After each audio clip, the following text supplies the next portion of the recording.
Assalamualaikum warahmatullahi wabarakatuh. Kembali lagi bersama saya Ardan Zakaria Nur di channel Ardan Zakaria Nur. Oke, jadi kali ini sesuai dengan, nah ini sesuai dengan tampilan ya. Saya kebetulan dari kelompok 3 dan ini akan membahas matkul praktikum dasar sistem kontrol. Nah, mengenai simulink pemodelan dan kontrol PID. Seperti ya teman-teman. Oke, mungkin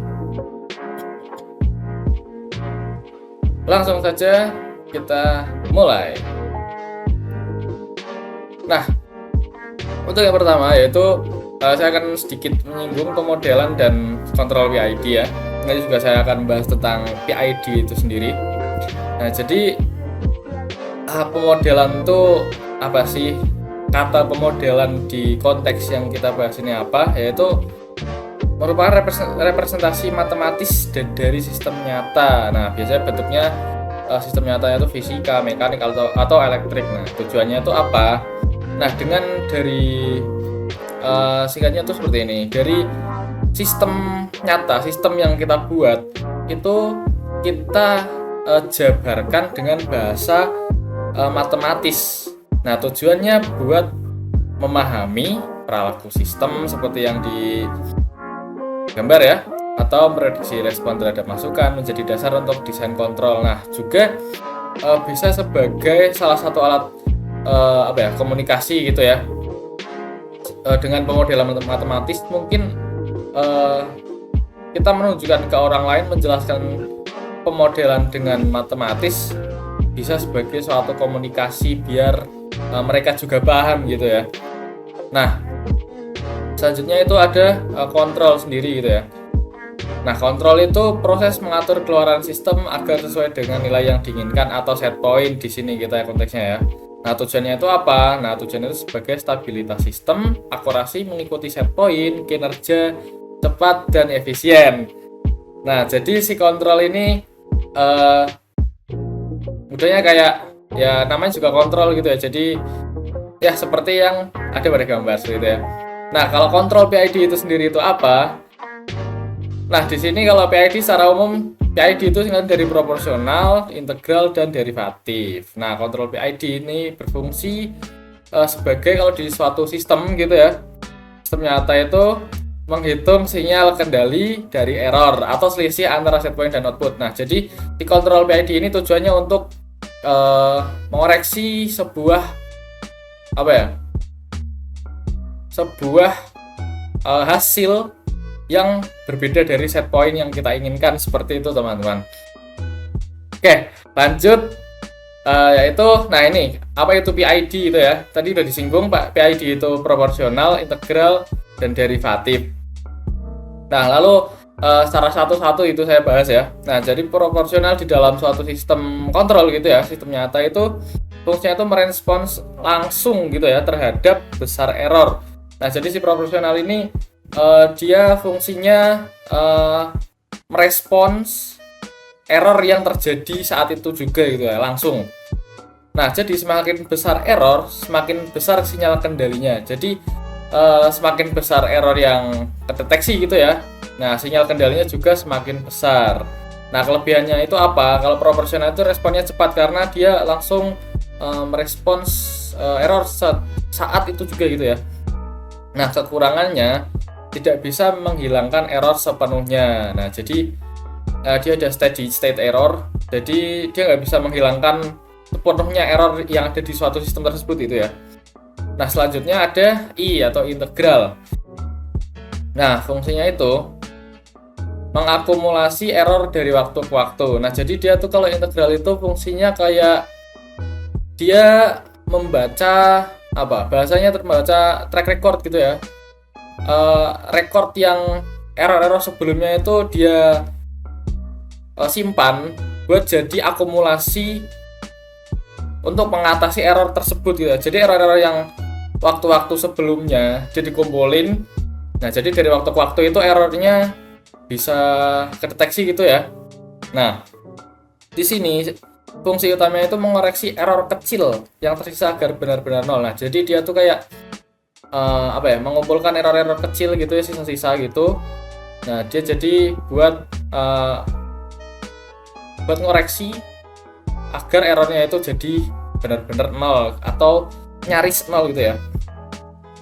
Nah, kelebihannya ini dia bisa menghilangkan steady state error. Nah, jadi kalau proporsional kan dia steady state error nggak bisa dihilangin di proporsional gitu ya. Kalau di integral, nah dia bisa menghilangkan steady state error. Nah, dia menghilangin error kecil-kecil gitu ya. Nah, kekurangannya itu apa yang di bagian integral? Nah, dia bisa menyebabkan respon lambat atau overshoot berlebih jika terlalu besar, seperti itu teman-teman. Nah, selanjutnya itu derivatif atau D-nya itu ya. Nah, fungsinya itu merespons berdasarkan laju perubahan error. Bisa memprediksi arah perubahan sistem sehingga mengurangi overshoot dan membuat sistem lebih stabil. Nah, jadi derivatif ini menyempurnakan si integral tadi ya. Integral kan cuma menghilangkan steady state error atau error kecil-kecil gitu ya. Jadi agar bisa nol. Namun kekurangannya integral tadi bisa overshoot atau tidak stabil gitu ya. Nah, di bagian derivatif ini dia bisa menyempurnakan kinerja dari si integral tadi. Dia bisa mengurangi overshoot dan membuat sistem lebih stabil seperti itu ya. Nah, kelebihannya itu meningkatkan stabilitas dan meredam osilasi seperti yang saya singgung gitu ya. Nah, kekurangannya itu peka terhadap noise. Jadi sedikit noise itu dia detect gitu ya, kayak mengganggu si proses derivatif ini. Nah, jadi kesimpulannya itu apa? Proporsional memiliki kekurangan, integral memiliki kekurangan, derivatif memiliki kekurangan. Nah, mereka itu jadi satu, jadi PID. Jadi mereka saling melengkapi, saling menyempurnakan.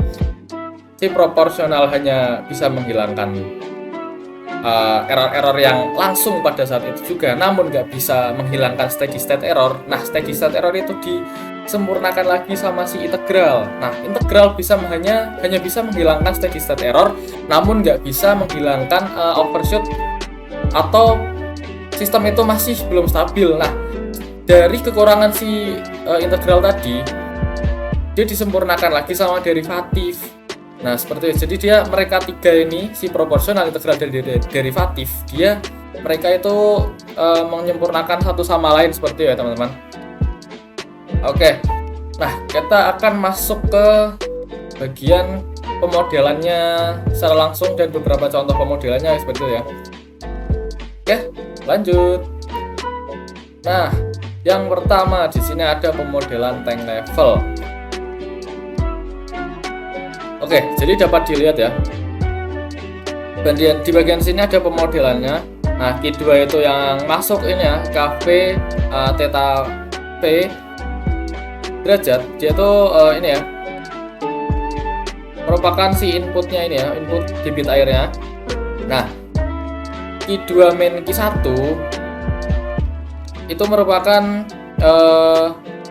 kayak sinyal kayak ini bagian ini tuh menghitung perubahan ketinggian atau perubahan volume air yang ada di bagian tangkinya ini ya. Ada luas penampang dan ketinggian di sini ya, A sama H. Nah, di bagian Q1R sama dengan H ini tuh menghitung si debit air yang keluar yang di bagian sini, yang di bagian bawah gitu ya. Nah, dan ini pemodelan di sini ada ini simulasi pada simulingnya ya. Nah, di sini ada rem di sini menunjukkan besar kecilnya bukaan valve-nya ya. Nah, di gain sini dia memperkuat, lalu yang di bagian gain yang dalamnya ada R itu dia kayak menghubungkan ketinggian H dengan ketinggian atau H ya dengan debit keluar dengan Q1. Nah, jadi sini itu H sama dengan Q1 R gitu ya. Nah, untuk bagian scope sini dia buat menampilkan hasil gitu ya, buat hasilnya itu ditampilkan di scope ini buat ngerespon ketinggian airnya itu seberapa, bisa dilihat di bagian sini ya. Dan di bagian bawah di sini ada gain yang A. Dia jadi mengubah debit air menjadi perubahan ketinggian. Jadi di sini kayak jadi transmitter seperti itu ya. Oke, lanjut. Nah, di sini ada pemodelan tank level tapi menggunakan kontrol proporsional. Nah, secara gambarnya apa? Gambar skematik gambarnya gitu ya. Di sini ada tambahan. Nah, dan rumus pemodelannya ini juga nambah, yang tadinya cuma yang merah ini ya. Nah, dan blok diagram dari simulingnya juga ada perubahan seperti itu ya.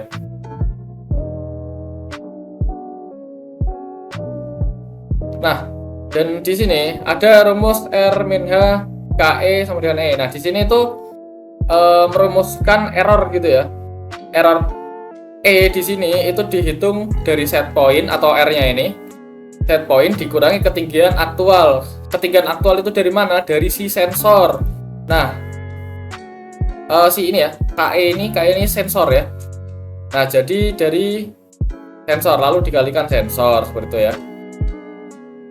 Setelah itu ada V sama dengan KA E. Jadi dia tuh ngejelasin sinyal error diperkuat oleh penguat amplifier dengan gain KA seperti itu ya teman-teman. Dan si theta M itu hubungan motor dengan bukaan katup. Lalu juga menunjukkan bahwa kecepatan motor dipengaruhi oleh tegangan input dan redaman seperti itu teman-teman. Dan di sini ada theta V juga. Jadi dia tuh menjelaskan sudut katup diperoleh dari motor dengan rasio gear N ini ya. Nah, seperti itu teman-teman. Nah, lalu bagian ini ya, ini set point, ini juga set point gitu ya. Lalu masuk ke controller. Nah, controller ke aktuator tank dan dia bisa melihat hasilnya berapa, lalu dikembalikan ya looping. Jadi kalau misal masih error dia masukin ke controller. Nah, seperti ya teman-teman. Nah, jadi dia tuh berlangsung terus menerus gitu ya, looping terus menerus. Nah,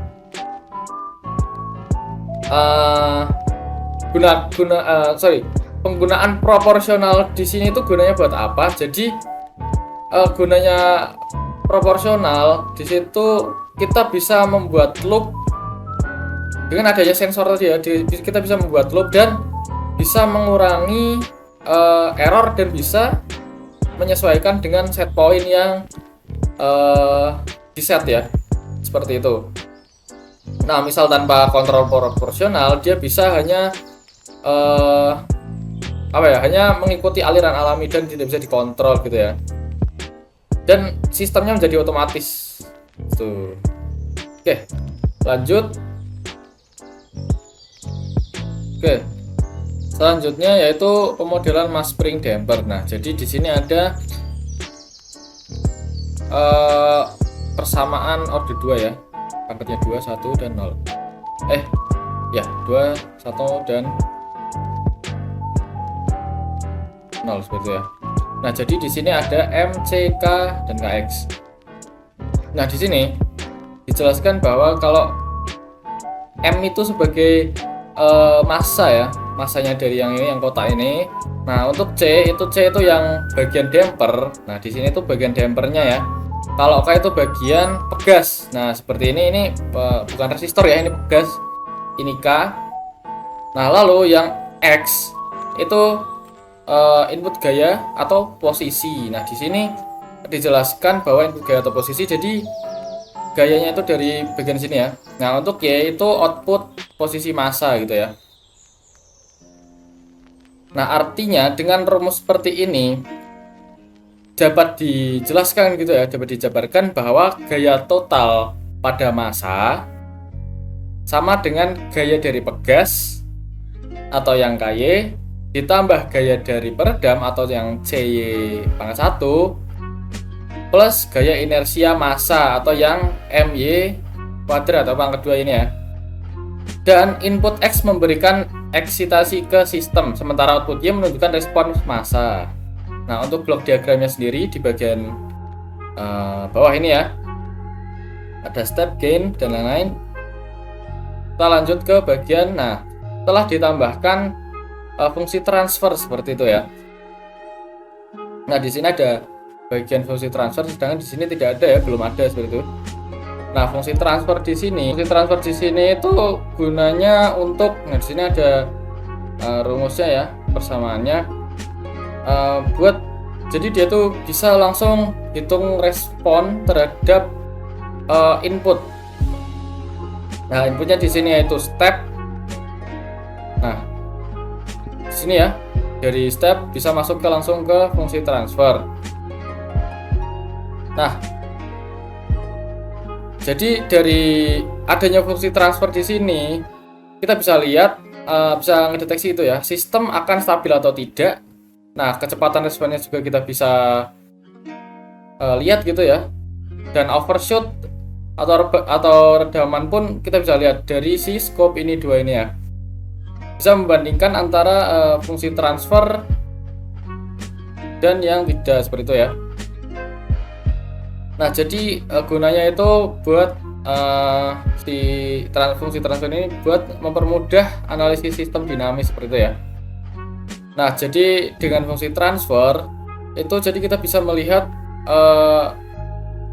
suatu input atau suatu set point kita masukkan itu outputnya jadi seperti apa gitu ya, dan bisa melihat stabilitas seperti yang tadi saya bilang, dan kita bisa melihat dengan stabilitas itu ya, hasil yang di sini itu kita bisa kontrol gimana sistem bekerja seperti itu ya.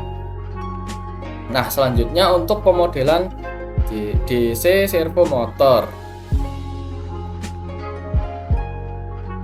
Untuk pemodelan DC servo motor sendiri, di sini ada berapa ini ya, pemodelannya di matematis. Nah, jadi yang pertama itu yang bagian atas gini ya, yang V sama dengan IR plus LI plus E. Nah, jadi dia tuh rangka listrik ya, R itu resistor, L itu induktor.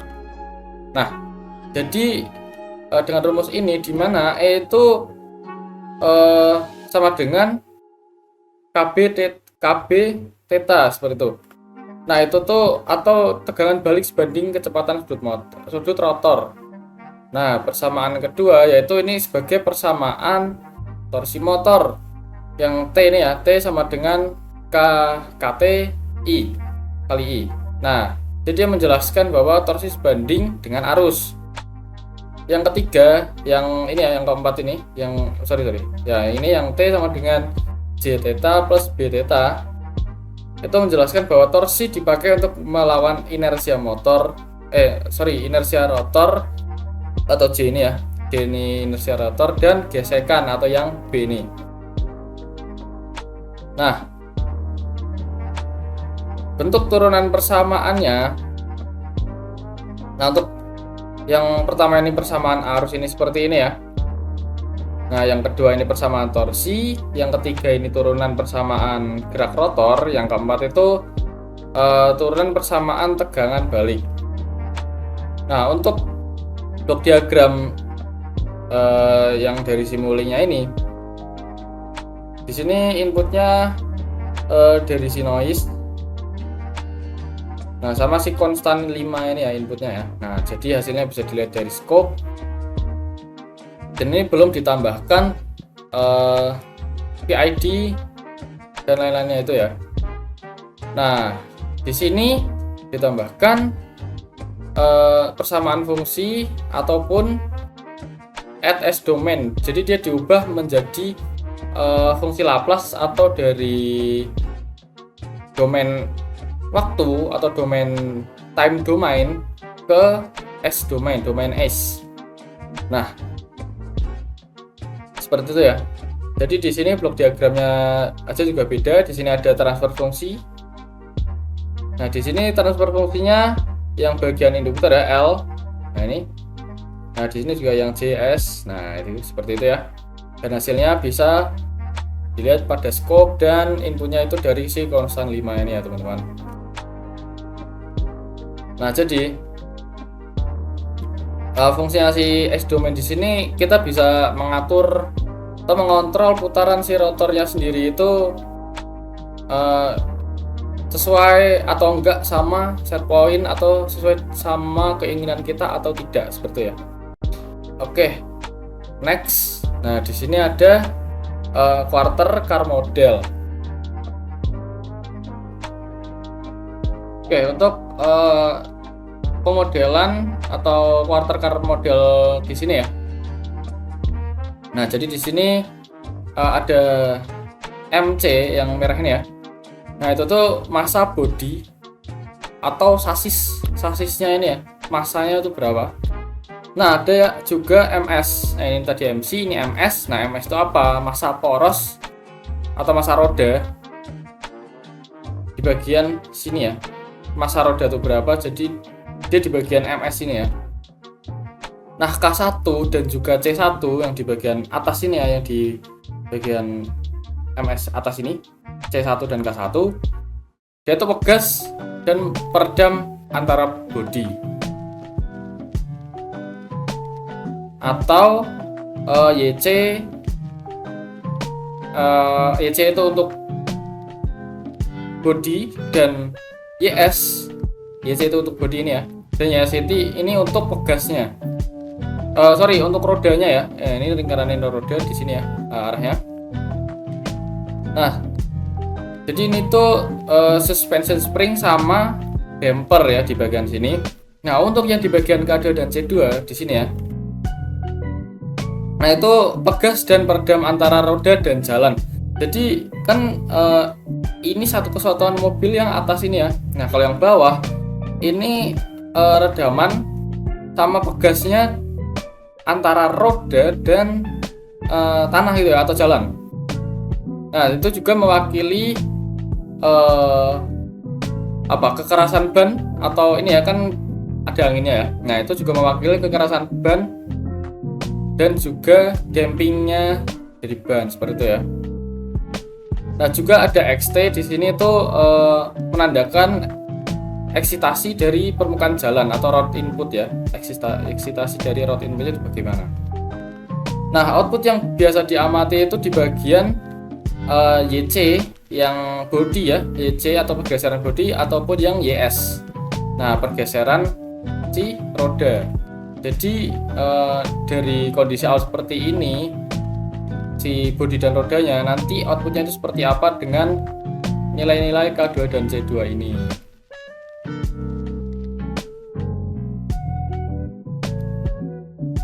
Jadi untuk persamaan geraknya, jadi tadi kan ada yang YC atau pergeseran bodi dan roda gitu ya. Nah, untuk bodi persamaannya itu MC YC kuadrat plus C dalam kurung YC min YS tutup kurung plus K1 buka kurung YC min YS sama dengan 0. Jadi dia disama dengankan 0 seperti itu ya. Nah, untuk roda persamaan itu yaitu MS YS kuadrat plus C1 dalam kurung YS min YC plus K1 dalam kurung YS min YC plus C2 dalam kurung YS min X plus K2 dalam kurung YS min X sama dengan 0. Sama ya, disama dengan kan 0 juga.